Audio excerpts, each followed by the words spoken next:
Tiên tri chấn động kinh hai, 4 tỷ người sẽ biến mất. Thế giới sắp bước vào biến cố kinh hoàng. Bạn có bao giờ tự hỏi liệu tương lai có thể được tiên đoán trước?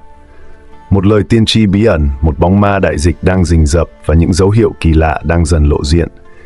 Liệu nhân loại có đang bước vào một cơn ác mộng mới, hay đây chỉ là sự trùng hợp đáng sợ của lịch sử? Triết lý nhân sinh mến. Chào quý vị khán thính giả đang theo dõi chương trình trên kênh Triết lý nhân sinh. Hôm nay Triết lý nhân sinh sẽ cùng quý vị và các bạn vén màn bí ẩn về lời tiên tri đại dịch 2025. Liệu đây là một lời cảnh báo hay chỉ là trò lừa thế kỷ? Nếu bạn đã sẵn sàng cho hành trình ngày hôm nay thì hãy để lại số 9 ở phần bình luận và ấn like để tiếp thêm động lực cho ekip của Triết lý nhân sinh ra nhiều video hay hơn nữa trong tương lai nhé. Còn bây giờ chúng ta hãy cùng Triết lý nhân sinh đi tìm lời giải. Vụ bắt giữ chấn động trong giới khoa học. Tháng 4 năm 2024, một sự kiện gây xôn xao tại Trung Quốc. Dương Hiểu Minh, nhà khoa học trưởng của một tập đoàn dược phẩm lớn, bất ngờ bị bắt giữ. Điều này khiến nhiều người không khỏi sửng sốt, bởi trước đó, ông từng là người tiên phong trong việc phát triển vaccine COVID-19 bất hoạt, hoàn thành trong thời gian kỷ lục chỉ 98 ngày, nhanh hơn rất nhiều so với tiêu chuẩn thông thường. Thành công này giúp ông được ca ngợi như cha đẻ vaccine quốc dược. Thế nhưng, chỉ sau 4 năm, ông lại đối mặt với cáo buộc vi phạm pháp luật và kỷ luật nghiêm trọng. Một lý do mơ hồ khiến dư luận đặt nhiều nghi vấn. Ngay lập tức, những giả thuyết xoay quanh vụ bắt giữ xuất hiện. Một số chuyên gia, bao gồm giáo sư Trương Tri Trung từ Đại học Khải Nam, nhận định rằng hiệu quả của vaccine này đối với biến thể Omicron là rất thấp. Điều này dẫn đến suy đoán rằng có thể Dương Hiểu Minh đã giả mạo dữ liệu thử nghiệm hoặc có liên quan đến các bê bối tài chính trong ngành dược phẩm. Không chỉ vậy, một số người từng tiêm loại vaccine này còn chia sẻ rằng họ cảm thấy sức khỏe giảm sút và hệ miễn dịch suy yếu. Một số nhà khoa học châu Âu cũng lên tiếng cảnh báo rằng việc sản xuất vaccine bất hoạt khi chưa hiểu rõ hoàn toàn về virus có thể tiềm ẩn nhiều rủi ro lớn nếu quy trình không được kiểm soát nghiêm ngặt. Khả năng virus sống sót lẫn vào vaccine có thể xảy ra, khiến chính vaccine trở thành nguồn lây nhiễm. Điều khó hiểu hơn cả là làm thế nào mà Dương Hiểu Minh có thể tạo ra vaccine trong thời gian ngắn như vậy? Liệu đây có phải là một kỳ tích khoa học hay chỉ đơn thuần là sự vội vã?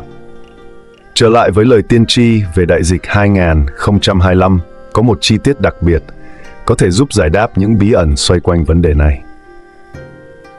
Vào tháng 3 năm 2024, một mục sư nổi tiếng của Cơ đốc giáo tại Mỹ, Brandon Biggs, gây chấn động dư luận khi tiên đoán chính xác về vụ ám sát hụt cựu Tổng thống Donald Trump vào tháng 7 cùng năm. Điều này nhanh chóng khiến ông trở thành một trong những nhà tiên tri được chú ý nhất trên mạng xã hội.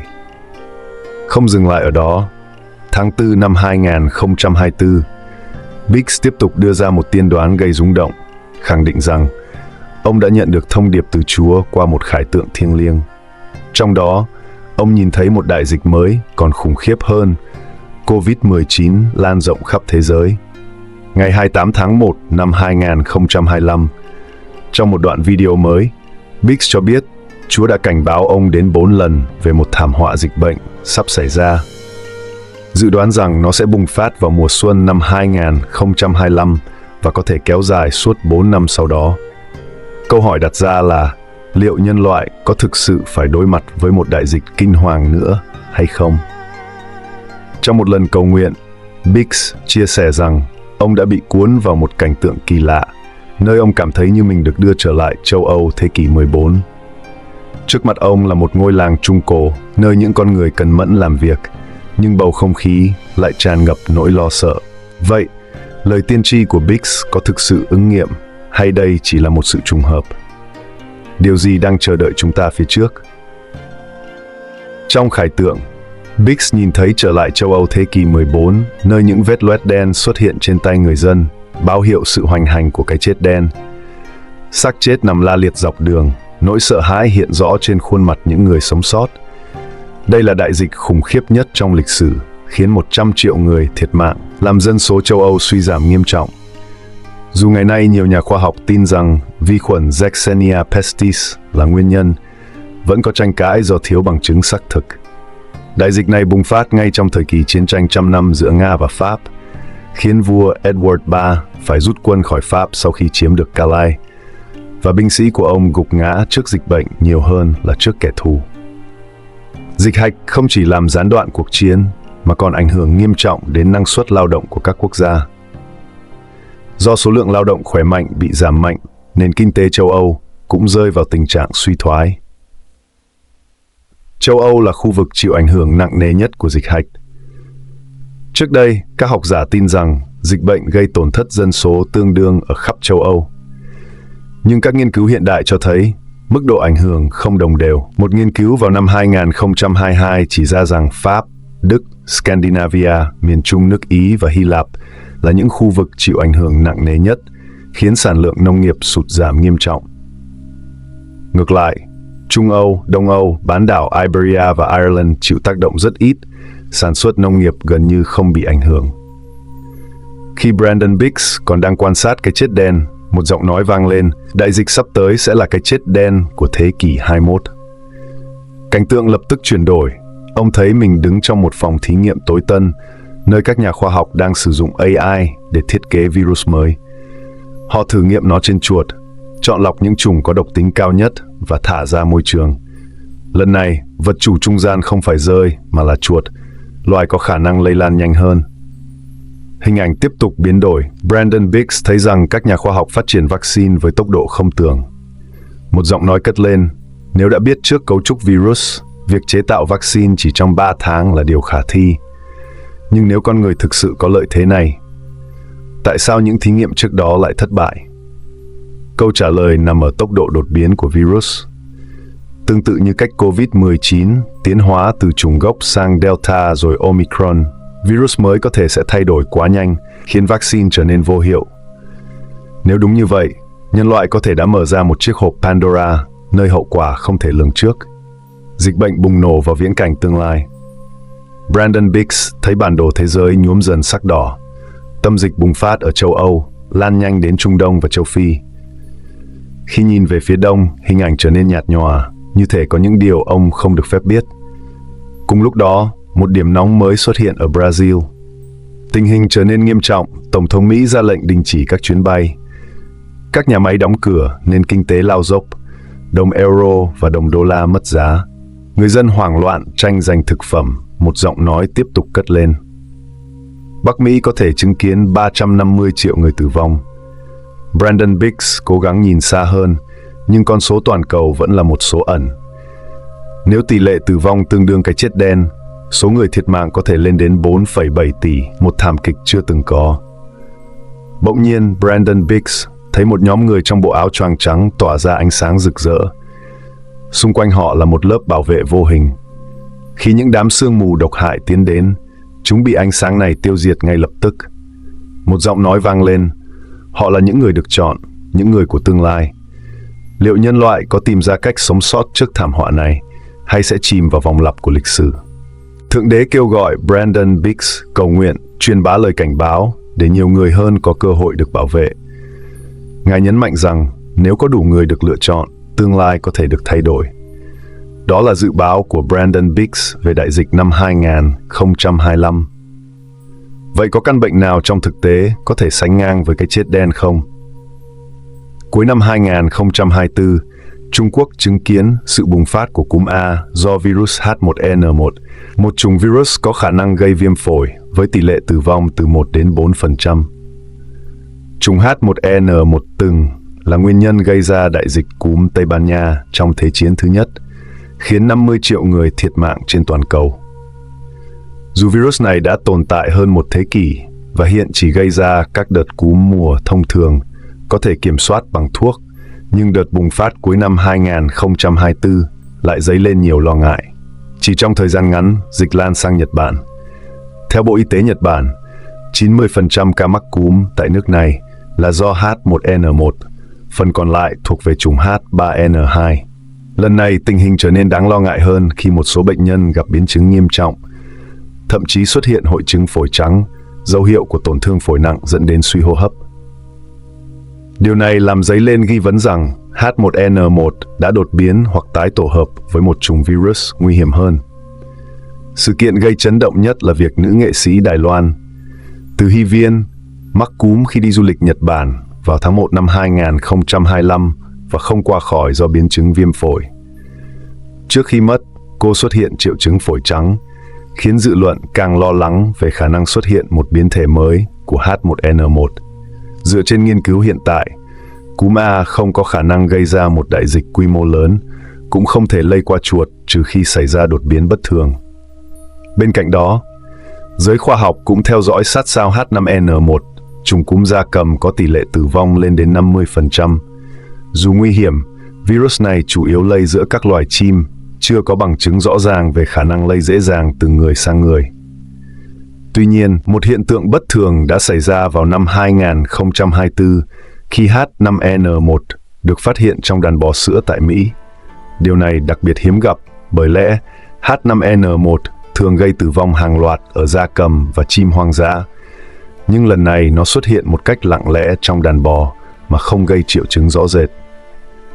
Sự kiện này làm dấy lên câu hỏi liệu virus có liên quan đến một nghiên cứu phòng thí nghiệm hay không. Hiện nguồn gốc chính xác vẫn chưa được làm rõ, nhưng CDC Hoa Kỳ xác nhận rằng chủng H5N1 này đã có 3 đoạn gen biến đổi. Một số người tiếp xúc với đàn bò bị nhiễm bệnh cũng có kết quả dương tính với H5N1, nhưng triệu chứng không nghiêm trọng. Cuối năm 2024, CDC ghi nhận một ca nhiễm cúm gia cầm nặng. Tuy nhiên, nguồn lây được xác định đến từ chim bệnh thay vì bò sữa. Mặc dù còn nhiều điều chưa sáng tỏ, các chuyên gia hiện tại nhận định H5N1 chưa có khả năng lây từ người sang người. Do đó, nguy cơ bùng phát đại dịch vẫn thấp. Tuy nhiên, họ vẫn theo dõi sát sao cả H1N1 và H5N1. Vì nếu một đột biến nguy hiểm xuất hiện, hai chủng virus này có thể trở thành mối đe dọa toàn cầu. Cả hai chủng cúm trên hiện đều không có khả năng sử dụng chuột làm vật chủ trung gian để lây lan, khiến chúng không phù hợp với mô tả trong khải tượng của Biggs về một đại dịch toàn cầu, trừ khi xảy ra một đột biến lớn. Như H5N1 phát triển khả năng lây từ người sang người và được chuột mang theo. Vậy virus, trong lời tiên tri của Biggs, có thể đến từ đâu? Trong số các virus có khả năng lây qua chuột và tỷ lệ tử vong cao từ 30% đến 50%, Hantavirus là ứng viên đáng chú ý nhất. Hiện chưa có phương pháp điều trị đặc hiệu cho Hantavirus. Bệnh nhân chỉ có thể tự phục hồi. Tuy nhiên, virus này không lây từ người sang người, mà chỉ truyền qua dịch tiết của chuột nhiễm bệnh. Chính vì khả năng lây nhiễm hạn chế, nên cũng giống như H5N1, Hantavirus khó có thể gây ra một đại dịch lớn trong tự nhiên. Mối nguy hiểm thực sự không chỉ nằm ở virus, mà còn ở con người.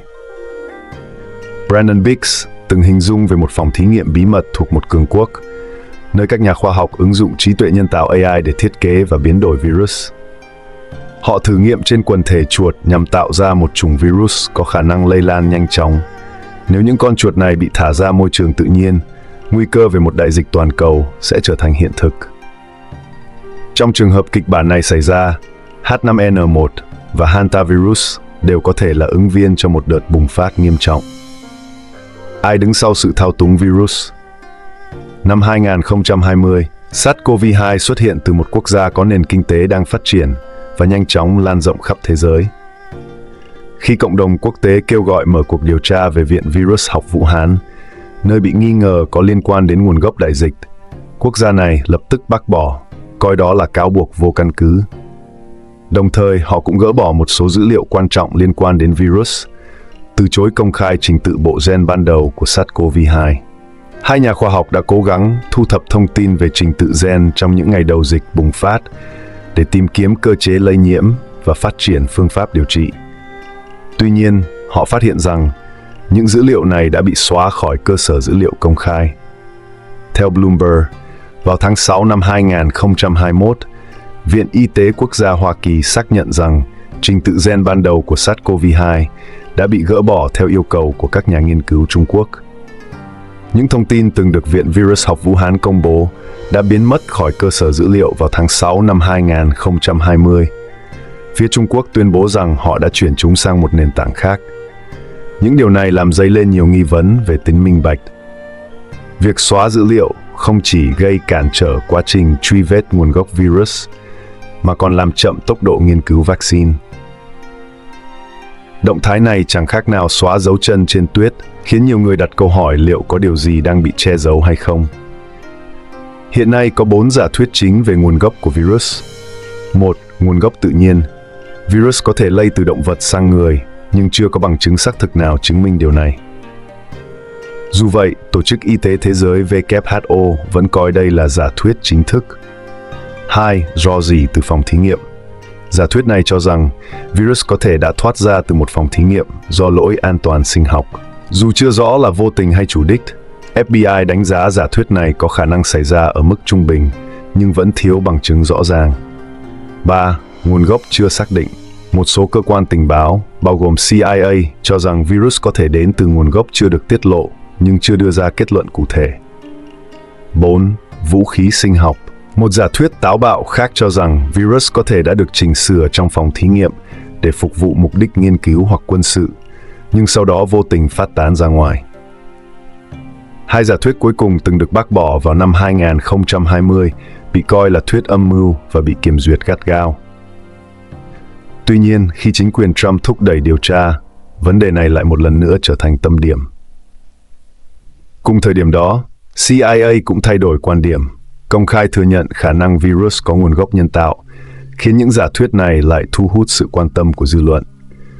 Một cuộc điều tra do chính quyền Trump khởi xướng đã tiết lộ rằng NIH và tổ chức EcoHealth Alliance từng tài trợ cho Viện Virus học Vũ Hán. Bên cạnh đó, một cuộc kiểm toán do Elon Musk hậu thuẫn cũng phát hiện rằng USAID đã rót vốn cho EcoHealth để hợp tác nghiên cứu với phòng thí nghiệm này. Một trong những nghiên cứu quan trọng mà họ thực hiện, đó chính là chỉnh sửa bộ gen virus corona từ rơi để tăng khả năng lây nhiễm ở người. Và dường như mục tiêu này đã được hiện thực hóa. SARS-CoV-2 có nguồn gốc từ rơi, nhưng bằng cách nào đó, nó đã phát triển khả năng lây nhiễm mạnh mẽ giữa người với người. Trước đây, nhiều nhà khoa học cho rằng đây là kết quả của quá trình tiến hóa tự nhiên, nhưng ngày càng có nhiều bằng chứng cho thấy có thể virus đã được biến đổi thông qua công nghệ sinh học. Công nghệ sinh học, cơ hội hay hiểm họa? Một câu hỏi quan trọng được đặt ra: nếu con người có thể can thiệp và tái cấu trúc virus để chúng sở hữu những đặc tính mà tự nhiên không thể tạo ra, thì hậu quả sẽ ra sao nếu một loại virus như H5N1 hay hantavirus bị biến đổi theo cách tương tự? Từ năm 2020 đến nay, dù đại dịch COVID-19 đã lùi xa, nhưng sự phát triển của công nghệ sinh học chưa bao giờ chậm lại.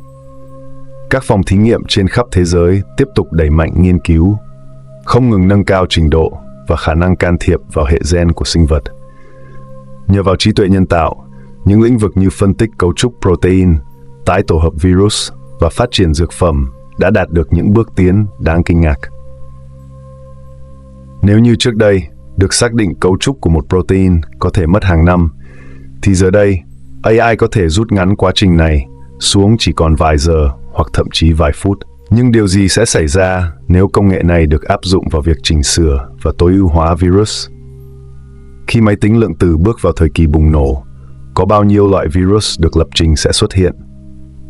Sự phát triển vượt bậc của khoa học đang đặt nhân loại vào một bước ngoặt đầy rủi ro. Với lời tiên tri của Brandon Biggs, hiện thực hay viễn tưởng, Brandon Biggs từng cảnh báo về một ác quỷ sẽ xuất hiện khi con người vượt qua những giới hạn đạo đức trong nghiên cứu sinh học. Liệu thời điểm đó có còn xa? Tất cả những gì chúng ta có thể làm bây giờ là chờ đợi quan sát. Tóm lại, năm 2025 là năm của những biến động không thể đoán trước. Quý vị và các bạn thân mến, chương trình hôm nay xin được kết thúc tại đây. Hãy để lại bình luận về suy nghĩ của bạn cho Triết lý Nhân sinh được biết nhé. Đừng quên ấn đăng ký kênh của Triết lý Nhân sinh, ấn like, bình luận và chia sẻ. Còn bây giờ, Triết lý Nhân sinh xin chào và hẹn gặp lại các bạn trong những chương trình tiếp theo. Thân ái!